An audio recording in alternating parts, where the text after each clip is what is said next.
ନମସ୍କାର, ଜୟ ଜଗନ୍ନାଥ। ଦାସିଆ ପାଉରୀ। ପୁରୀଠାରୁ 4 ମାଇଲ ଦୂରରେ ଥିଲା ବାଲି ନାମକ ଗାଁ। ସେଠାରେ ଦାସିଆ ପାଉରୀ ରହୁଥିଲା। ସେ ଥିଲେ ଜାତିର ଅସ୍ପୃଶ୍ୟ ଓ ନିଚ ଜାତିର। ସେ ତନ୍ତରେ ଲୁଗା ବୁଣି ନିଜର ପରିବାର ଗୁଜୁରାଣ ମେଣ୍ଟାଉଥିଲେ। ପିଲାଦିନୁ ସେ ଜଗନ୍ନାଥଙ୍କୁ ପ୍ରବଳ ଭକ୍ତି କରୁଥିଲେ। ତାଙ୍କ ଭଗବାନଙ୍କ ବିଷୟ ଶୁଣିବା ଓ କୀର୍ତ୍ତନ କରିବାକୁ ବହୁତ ଭଲ ଲାଗୁଥିଲା। ସେତେବେଳେ ନିଚ ଜାତିର ଲୋକମାନଙ୍କୁ ମନ୍ଦିର ପ୍ରବେଶ ନିଷେଧ ଥିଲା। ତେଣୁ ଦାସିଆ ଭାବେ, ଭଗବାନଙ୍କୁ ମୁଁ କ'ଣ ପାଇପାରିବି ନାହିଁ? ସେ କ'ଣ ମୋତେ ଆପଣାର କରିପାରିବେ? ଏମିତି କିଛି ଦିନ ପରେ ଆଷାଢ଼ ମାସ ଆସିଲା। ରଥଯାତ୍ରା ହେଲା। ସେଦିନ ମହାପ୍ରଭୁ ସମସ୍ତଙ୍କୁ ଦର୍ଶନ ଦେଇଥାନ୍ତି। ଦାସିଆ ରଥଯାତ୍ରା ଦେଖିବା ପାଇଁ ପୁରୀ ଗଲା। ହଜାର ହଜାର ଲୋକଙ୍କ ଭିଡ଼ରେ ରଥ ଉପରେ ଜଗନ୍ନାଥଙ୍କୁ ଦେଖି ଦାସିଆ ଅତ୍ୟନ୍ତ ଭାବବିହ୍ୱଳ ହୋଇଗଲେ। ତା ଆଖିରୁ ଆନନ୍ଦ ଅଶ୍ରୁର ଧାରା ବହି ଆସିଲା। ଦାସିଆ 2 ହାତ ଟେକି କହିଲେ, ପ୍ରଭୁ, ତୁମେ ଆଜି ମୋତେ ଦର୍ଶନ ଦେଇ ଧନ୍ୟ କରିଦେଲ। ମୁଁ ଆଜି ପବିତ୍ର ହୋଇଗଲି। ସେ ଘରକୁ ଫେରିଲା। ଏବେ ବି ତା ଆଖିକୁ ପ୍ରଭୁଙ୍କ ଅପୂର୍ବ ବେଶ, ଚକାଚକା ଆଖି ଦେଖାଯାଉଥାଏ। ତାଙ୍କ ସ୍ତ୍ରୀ ତାଙ୍କୁ ଅରୁଆ ଜାଉ ଉପରେ ଶାଗ ଥୋଇଦେଲେ ଖାଇବା ପାଇଁ। ଧଳା ଜାଉ ଉପରେ ଚକ୍ରାକାରରେ ଶାଗ ଦେଖି ଦାସିଆକୁ ଜଗନ୍ନାଥଙ୍କ ଚକା ଆଖି ପରି ଦୃଶ୍ୟମାନ ହେଲା। ରଥ ଉପରେ ଦେଖାଯାଉଥିବା ଚକା ଆଖି ତାଙ୍କ ଆଖି ଆଗରେ ଭାସି ଉଠିଲା। ସେ ଖାଇବା ବଦଳରେ ପ୍ରଭୁଙ୍କ କୀର୍ତ୍ତନ ଓ ନାଚିବାକୁ ଲାଗିଲେ। ତାଙ୍କ ସ୍ତ୍ରୀ କିଛି ବୁଝିପାରିଲେ ନାହିଁ। ଏହା ଶୁଣି ସାହି ପଡ଼ିଶା ସମସ୍ତେ ରୁଣ୍ଡ ହେଲେ। ଲୋକେ କହିଲେ, ବାଟରେ ଆସିବା ସମୟରେ ବୋଧେ ଭୂତ ପ୍ରେତ ଲାଗିଯାଇଛି।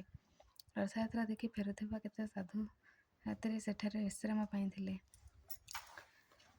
ସେମାନେ ଏସବୁ ଦେଖି ଜଣେ ଭକ୍ତ ଦାସିଆର ଭକ୍ତିକୁ ବୁଝିପାରିଲେ ଓ ତାଙ୍କ ସ୍ତ୍ରୀଙ୍କୁ ଜାଉରୁ ଶାଗକୁ ଅଲଗା କରିବା ପାଇଁ କହିଲେ। ଏହାପରେ ଦାସିଆର ବାତୁଳ ମନ ଶାନ୍ତ ହେଲା। ଦାସିଆ ଦିନ ରାତି ସବୁବେଳେ ପ୍ରଭୁଙ୍କ ସ୍ମରଣ କରୁଥାଏ। ଦିନେ ସେ ରାତିରେ କହିଲା, ପ୍ରଭୁ, ମୋ ଉପରେ କ'ଣ ତୁମର କୃପା ହେବ ନାହିଁ? ଏହାପରେ ପ୍ରଭୁ ତାକୁ ଦର୍ଶନ ଦେଲେ। ସେ ଯାହା ବି ଅର୍ପଣ କରିବେ ଓ ପ୍ରଭୁ ତାକୁ ଗ୍ରହଣ କରିବେ ବୋଲି କହିଲେ। ଦାସିଆ ବୁଣୁଥିବା ଲୁଗାକୁ ବିକ୍ରି କରିବା ପାଇଁ ଜଣେ ବ୍ରାହ୍ମଣ ଘରକୁ ଗଲେ। ବ୍ରାହ୍ମଣ ଲୁଗା ରଖି ପଇସା ଆଣିବାକୁ ଭିତରକୁ ଗଲେ। ଦାସିଆ ଦେଖିଲେ ତାଙ୍କ ବଗିଚାରେ ନଡ଼ିଆ ଫଳିଛି। ସେ ଜଗନ୍ନାଥଙ୍କୁ ଏହା ଅର୍ପଣ କରିବାକୁ ମନସ୍ଥ କଲେ। ବ୍ରାହ୍ମଣ ଲୁଗାର ମୂଲ୍ୟ ଦେବାରୁ ଦାସିଆ ଏହି ନଡ଼ିଆଟି ନେବା ପାଇଁ କହିଲା ଓ ଲୁଗାର ମୂଲ୍ୟରୁ କାଟିବା ପାଇଁ କହିଲା। ଏହା ଶୁଣି ବ୍ରାହ୍ମଣ ନଡ଼ିଆଟିର ମୂଲ୍ୟ ବଢ଼ାଇ ଦେଲେ। ଶେଷରେ ସେ ଲୁଗାର ମୂଲ୍ୟ ନ ଆଣି ନଡ଼ିଆଟିକୁ ଆଣିଲେ। ଦିନେ ଜଣେ ବ୍ରାହ୍ମଣ ଶ୍ରୀକ୍ଷେତ୍ର ଯିବା ଦେଖି ଦାସିଆ ସେହି ନଡ଼ିଆଟିକୁ ବ୍ରାହ୍ମଣକୁ ଦେଇ କହିଲା, ଆପଣ ଏହି ନଡ଼ିଆଟି ନେଇ ଗରୁଡ଼ ସ୍ତମ୍ଭ ପଛରେ ଥାଇ ଭଗବାନଙ୍କୁ ଟେକିଦେବେ ଓ କହିବେ, ଦାସିଆ ଏହି ନଡ଼ିଆଟି ପଠାଇଛି ଓ ଏହାକୁ ଗ୍ରହଣ କରନ୍ତୁ। ଏହାପରେ ଯଦି ପ୍ରଭୁ ଗ୍ରହଣ ନ କରନ୍ତି ତେବେ ନଡ଼ିଆଟିକୁ ଫେରାଇ ଆଣିବେ। ବ୍ରାହ୍ମଣ ହଁ ମାନି ଶ୍ରୀମନ୍ଦିର ଗଲେ ଓ ପ୍ରଭୁଙ୍କ ଦର୍ଶନ ସାରିବା ପରେ ଝୁଲାରୁ ନଡ଼ିଆ କାଢ଼ି ଗରୁଡ଼ ସ୍ତମ୍ଭ ନିକଟରେ ଠିଆ ହୋଇ ଜଗନ୍ନାଥଙ୍କ ଉଦ୍ଦେଶ୍ୟରେ ଟେକି ଦେଇ କହିଲେ, ହେ ପ୍ରଭୁ, ଆପଣଙ୍କ ପାଇଁ ଦାସିଆ ଏହି ନଡ଼ିଆଟି ପଠାଇଛି। ଏହାପରେ ବ୍ରାହ୍ମଣ ଆଖି ବନ୍ଦ କରି ଛିଡ଼ା ହେଲେ। କିଛି ସମୟ ପରେ ପ୍ରଭୁ ବ୍ରାହ୍ମଣଙ୍କ ହାତରୁ ଜଗନ୍ନାଥ ଅଦୃଶ୍ୟରେ ନଡ଼ିଆଟିକୁ ନେଇଗଲେ। ଏହି ଘଟଣା ଧୀରେ ଧୀରେ ଚାରିଆଡ଼େ ବ୍ୟାପିଗଲା। ଜଗନ୍ନାଥ ଓ ଦାସିଆ ମଧ୍ୟରେ ଥିବା ସମ୍ପର୍କକୁ ସମସ୍ତେ ପ୍ରଶଂସା କରିବାକୁ ଲାଗିଲେ। ଅନ୍ୟ ଏକ ଘଟଣାରେ ପାଚିଲା ଆମ୍ବ ଯାଚିଥିଲେ। ଦାସିଆ ଟୋକେଇରେ ଟୋକେଇ ପାଚିଲା ଆମ୍ବ ନେଇ ପୁରୀ ଗଲେ ଓ ପଣ୍ଡାମାନଙ୍କୁ ଏହି ଆମ୍ବ ନେଇ ଭୋଗ ଲଗାଇବାକୁ କହିଲେ।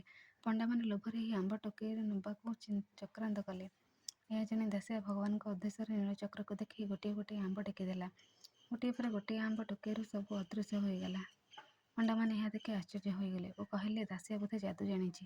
ଦାସିଆ କହିଲା, ପ୍ରଭୁ ନିଜେ ଆମ୍ବଗୁଡ଼ିକୁ ଭୋଜନ କରିଛନ୍ତି। ପଣ୍ଡାମାନେ ଦୌଡ଼ିଯାଇ ପ୍ରଭୁଙ୍କ ନିକଟରେ ଆମ୍ବ ଚୋପା ଓ ଟାଙ୍କୁଆ ଦେଖିଲେ ଓ ପ୍ରଭୁଙ୍କ ଅଧରରେ ଆମ୍ବ ରସ ଲାଗିଥିବାର ଦେଖିଲେ। ଦାସିଆ ଏକ ମହାନ ଭକ୍ତ ବୋଲି ଜାଣିପାରିଲେ। ସେଠାରେ ସମସ୍ତେ ଦାସିଆର ଭକ୍ତିକୁ ପ୍ରଶଂସା କଲେ। ପ୍ରଭୁଙ୍କ ଦୟଣାମାଳ ଆଣି ଦାସିଆକୁ ପିନ୍ଧାଇ ଦେଲେ। ଏହାପରେ ଦାସିଆ ଓ ତାଙ୍କ ସ୍ତ୍ରୀ ଉଭୟ ଭଗବାନଙ୍କ ନାମ ଓ ଲୀଳା କୀର୍ତ୍ତନ କରି କାଳ କାଟିଲେ। ଦାସିଆର ନାମ ଯୁଗ ଯୁଗ ପାଇଁ ଲିପିବଦ୍ଧ ହୋଇ ରହିଗଲା।